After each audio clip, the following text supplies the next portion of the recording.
Bismillahirrahmanirrahim. Assalamualaikum warahmatullahi wabarakatuh. Ketemu lagi dengan saya Laili Sigit. Sekarang saya akan menjelaskan tentang jurnal umum atau general ledger.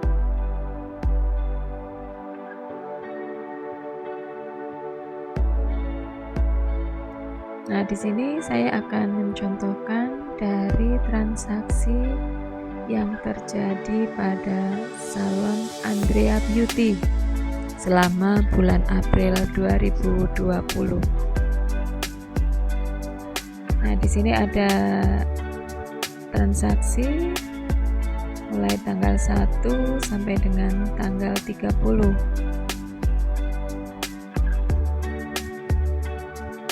Mari kita buat jurnal umumnya. Soal yang pertama yaitu di tanggal 1, Andrea sebagai pemilik salon menyetorkan uang ke salonnya sebesar 20 juta sebagai modal awal. Maka jurnal umumnya adalah kas didebit 20 juta dan modal Andrea dikredit 20 juta. Jadi kas ada di debit karena kas termasuk harta, yaitu harta lancar. Ketika harta bertambah, itu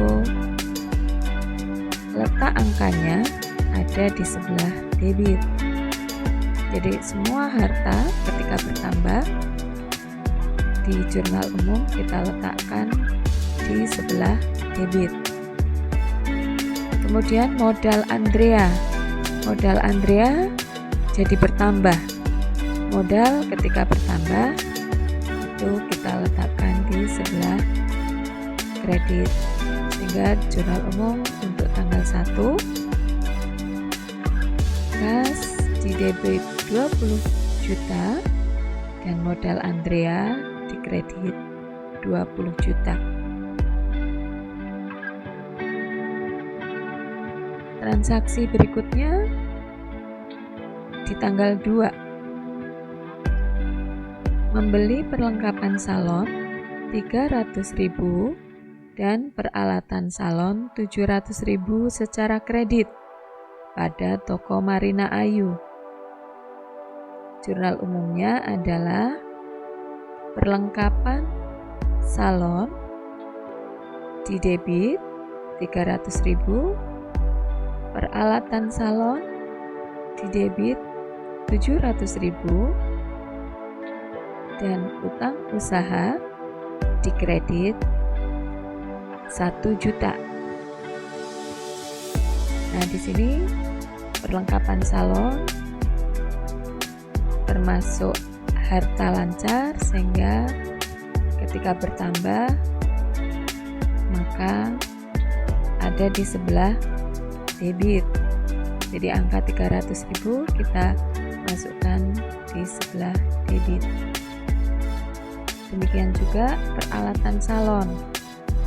Peralatan salon termasuk aktiva tetap,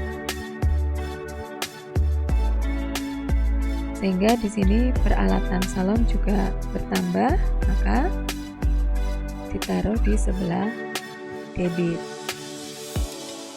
Kemudian karena membeli perlengkapan dan peralatan salon secara kredit, maka di sini muncul akun utang usaha. Jadi kalau secara kredit itu berarti belum dibayar, artinya adalah utang, sehingga utang usahanya bertambah. Ketika utang usaha bertambah, maka angkanya kita letakkan ada di sebelah kredit.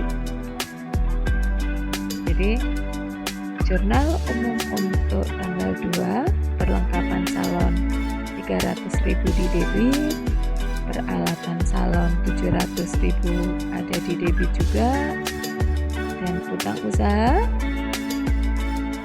bertambah itu kita letakkan di sebelah kredit 1 juta.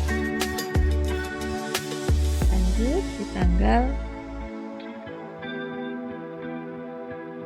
3. Menerima pembayaran jasa salon per kas 600.000. Per kas itu artinya tunai. Sehingga jurnal umumnya adalah kas di debit 600.000 dan pendapatan jasa di kredit 600.000. Kas termasuk harta lancar bertambah, maka angkanya kita letakkan di sebelah debit. Sedangkan pendapatan itu juga bertambah, maka angkanya kita masukkan ke kolom kredit. Sehingga untuk jurnal umum tanggal 3 ketika menerima pendapatan, maka kas ada di debit 600.000, pendapatan jasa di sebelah kredit 600.000.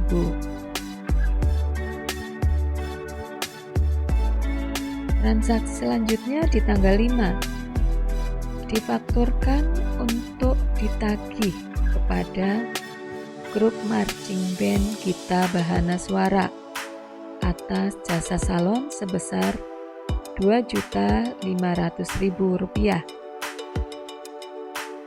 Maka jurnal umumnya adalah piutang usaha ada di sebelah debit dan pendapatan jasa ada di sebelah kredit sebesar Rp2.500.000. Nah, piutang usaha di sini bertambah, maka ada di sebelah debit karena piutang usaha termasuk harta lancar. Kemudian pendapatan jasanya juga bertambah. Pendapatan jasa bertambah itu ada di sebelah kredit. Kita lanjutkan. Transaksi tanggal 10. Membayar gaji karyawan sebesar Rp500.000. Maka jurnal umumnya adalah beban gaji ada di sebelah debit 500.000 dan kas di sebelah kredit 500.000. Kenapa? Karena di sini beban gaji, ketika beban bertambah, itu angkanya kita letakkan ada di kolom debit. Sedangkan kas ketika berkurang ataupun harta ketika berkurang, itu kita letakkan angkanya di sebelah kolom kredit. Sehingga untuk jurnal umum tanggal 10 ketika membayar gaji, maka beban gaji ada di sebelah debit dan kas ada di sebelah kredit sebesar Rp500.000. Lanjut ke tanggal 15. Menerima perkas pendapatan atas transaksi tanggal 5 dari grup marching band Gita Bahana Suara sebesar Rp2.500.000. Maka jurnal umumnya adalah untuk tanggal 15 ini kas di sebelah debit dan piutang usaha ada di sebelah kredit sejumlah Rp2.500.000.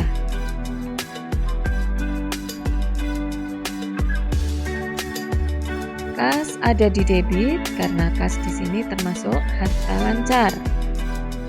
Harta bertambah itu ada di sebelah debit. Sedangkan untuk piutang usaha di sini berkurang karena tadi uangnya sudah diterima. Dulu di tanggal 5 April uangnya belum diterima, berarti masih berupa piutang, dan sekarang di tanggal 15 piutangnya kita terima sehingga piutangnya menjadi berkurang. Maka piutang berkurang ada di sebelah kredit.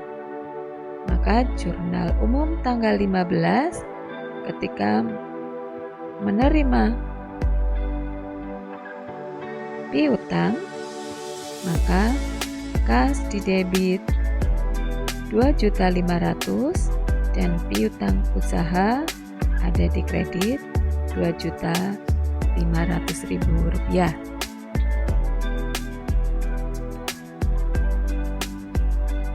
Transaksi selanjutnya di tanggal 18.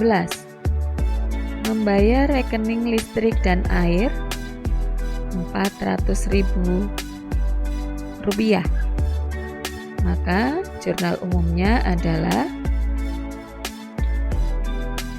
beban listrik dan air di debit Rp400.000 dan kas di kredit Rp400.000. Nah, di sini beban listrik dan airnya bertambah. Jadi semua akun beban ketika bertambah itu angkanya kita letakkan di kolom sebelah debit. Sedangkan kas, karena kas berkurang, maka kita letakkan angkanya di sebelah kolom kredit karena tadi membayar sehingga kasnya berkurang. Maka di tanggal 18 ini untuk jurnal umumnya ketika membayar rekening listrik dan air, maka beban listrik dan air ada di debit Rp400.000 dan kas ada di sebelah kredit Rp400.000. Kita lanjutkan transaksi tanggal 20.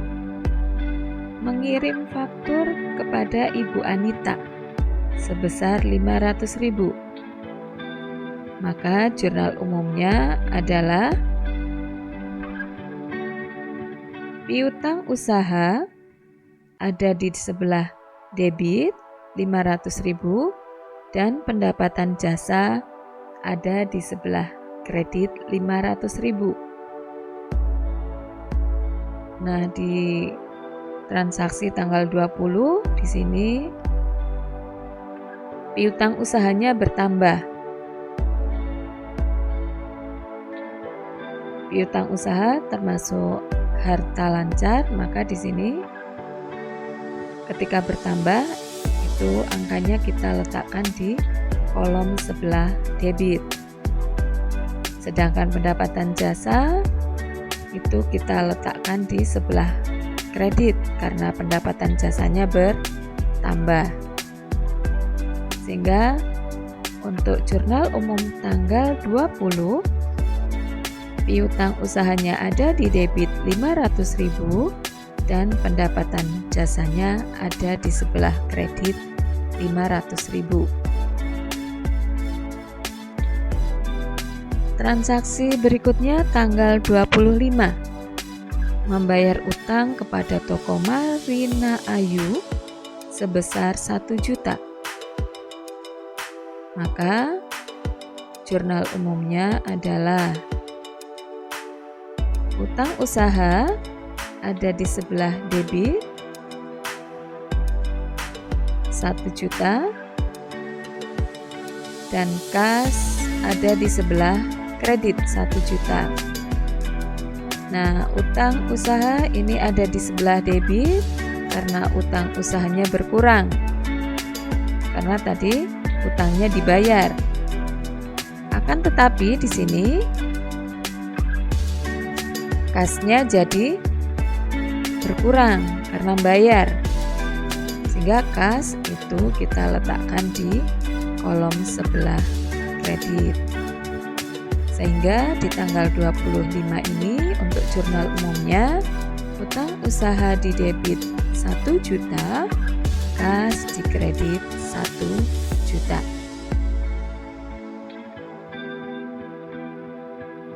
Transaksi tanggal 30.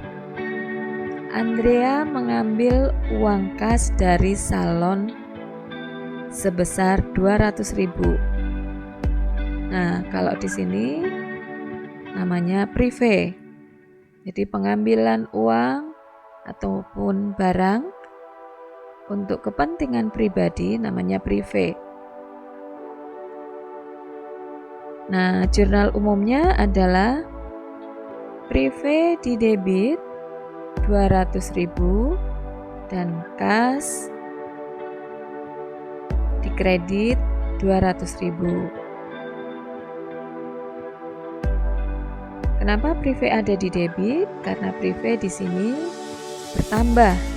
Jadi ketika privé bertambah itu kita letakkan angkanya di sebelah debit. Sedangkan kas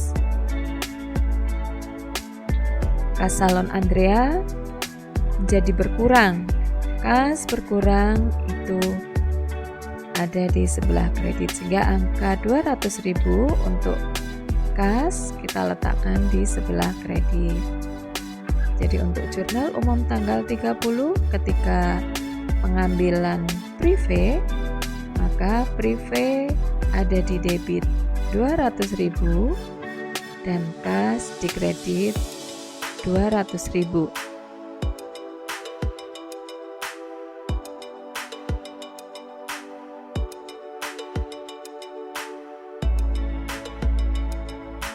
Sehingga akan terlihat jurnal umum secara keseluruhan dari mulai tanggal 1, 2, 3, 5, 10, 15, 18, 20, 25 dan 30 ini terangkum semuanya di dalam jurnal umum. Kemudian di akhir jurnal umum kita jumlahkan masing-masing jumlah di kolom debit maupun jumlah yang ada di kolom kredit. Nah, intinya dalam jurnal umum jumlah total di kolom debit harus sama dengan jumlah yang ada di kolom kredit.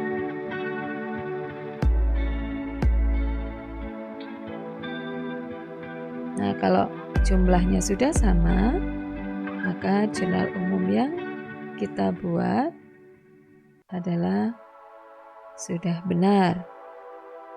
Nah, kemampuan apa yang harus dikuasai dalam belajar jurnal umum ini atau general ledger adalah yang pertama harus paham tentang pendebitan dan pengkreditan.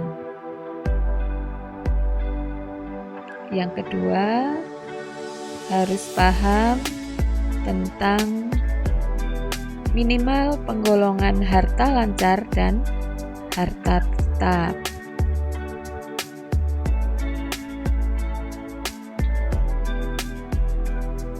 Nah, di sini untuk rumus pendebitan dan pengkreditan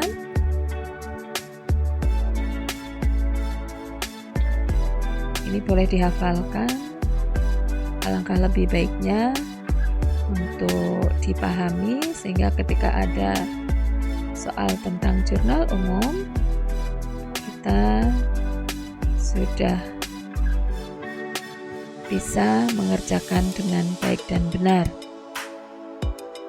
Untuk rumus pendebitan dan pengkreditan bisa menggunakan metode mnemonik. Misalkan begini, BHPR, beban, harta, prive, jika bertambah ada di debit, jika berkurang ada di kredit. Jadi untuk rumus pendebitan dan pengkreditan yang harus dihafalkan pertama, beban, harta, prive, jika bertambah diletakkan di debit, jika berkurang diletakkan di kolom kredit. Kemudian yang kedua pakai mnemonik lagi, MUP, modal, utang, pendapatan, jika bertambah ada di kredit dan jika berkurang ada di debit.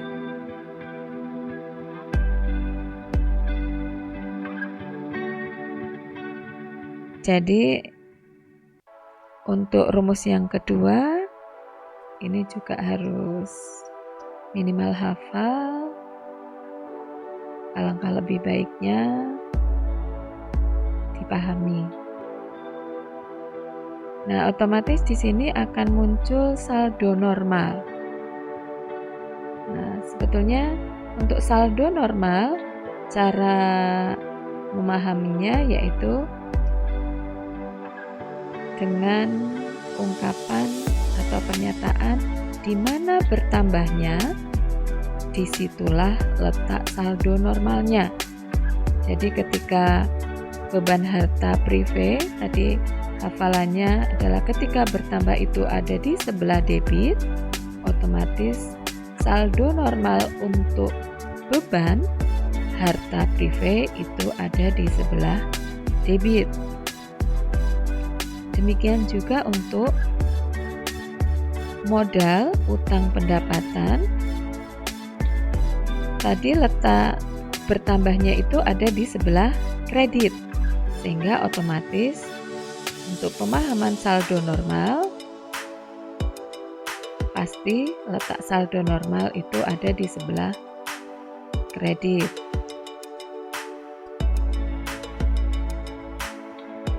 Nah, yang kedua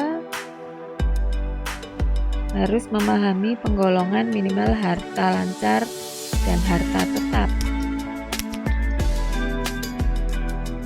Nah, yang termasuk harta lancar yang pertama adalah kas,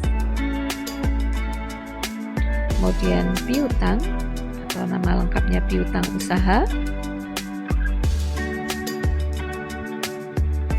sewa dibayar di muka, asuransi dibayar di muka, iklan dibayar di muka, dan perlengkapan. Jadi minimal untuk penguasaan penggolongan harta lancar, minimal untuk SMA ada 6 ini yang harus dihafalkan nama-nama akunnya yang termasuk harta lancar.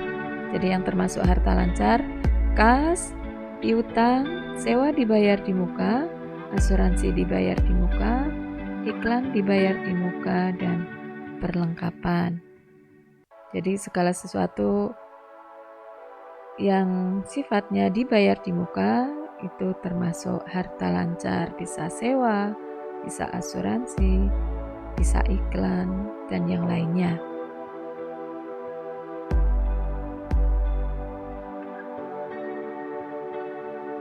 Sebelum kita ke harta tetap, memang secara umum penggolongan akun itu ada 5, yaitu harta, utang, modal, pendapatan, dan beban. Kita lanjut ke harta tetap atau aktiva tetap. Yang termasuk aktiva tetap adalah peralatan,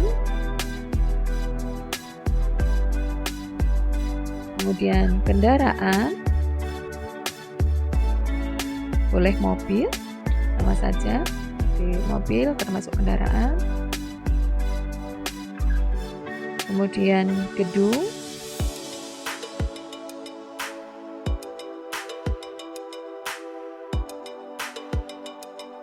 yang keempat adalah mesin,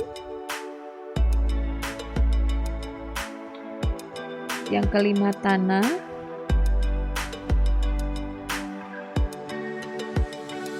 dan yang keenam inventaris kantor. Jadi minimal penguasaan untuk hafalan aktiva tetap minimal 6 ini yang harus dihafalkan, sehingga ketika nanti ada soal tentang jurnal umum itu bisa mengerjakan dengan baik dan benar. Nah, untuk aktiva tetap di sini umur ekonomisnya lebih dari 1 tahun. Termasuk inventaris kantor di sini juga mempunyai umur ekonomis 1 tahun. Nah, untuk inventaris kantor ini mempunyai nilai kapitalisasi di atas 250.000 sehingga dimasukkan ke dalam aktiva tetap.